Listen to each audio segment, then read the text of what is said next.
జనగణన gazette notification విడుదల చేసింది కేంద్ర హోంశాఖ.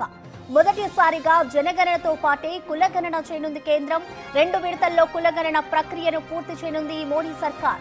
2026 అక్టోబర్ 1 నాటికి జమ్మూ కాశ్మీర్, ఉత్తరాఖండ్, హిమాచల్ ప్రదేశ్, లడఖ్ లో జనగణన ముగియనుంది.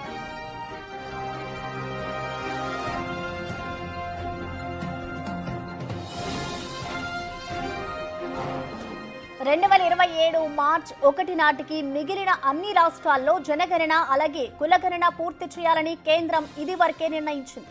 మొత్తంగా 15 ఏళ్ల తర్వాత జనగణన చేస్తోంది కేంద్రం.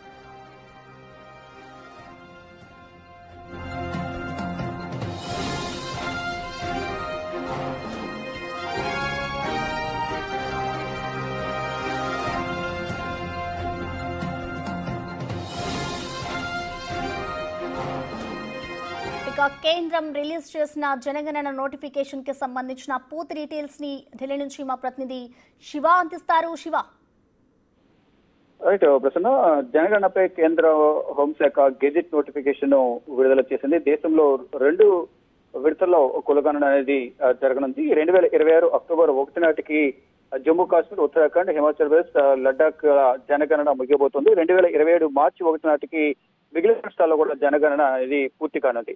ఇక జనగణనతో పాటే కులగణన చేయాలనేది ఇదివరకే కేంద్ర ప్రభుత్వం నిర్ణయం తీసుకుంది. 15 సంవత్సరాల తర్వాత జనగణన జరుగుతోంది. ఇక దీనికి సంబంధించి నిన్న కేంద్ర హోంమంత్రి అమిత్ షా అధ్యక్షతన సమీక్షా సమావేశం నిర్వహించారు. నిన్న ఉన్నత స్థాయి అధికారులతో సమావేశం నిర్వహించి గెజిట్ నోటిఫికేషన్ సంబంధించి ఈ రోజు నోటిఫికేషన్ విడుదల చేస్తామంటూ కూడా నిన్న కేంద్ర హోంశాఖ మంత్రి తెలియజేశారు. దానికి అనుగుణంగానే ఈ రోజు కొద్దిసేపటి క్రితమే జనగణనపై గెజిట్ నోటిఫికేషన్ కేంద్ర హోంశాఖ విడుదల చేసింది.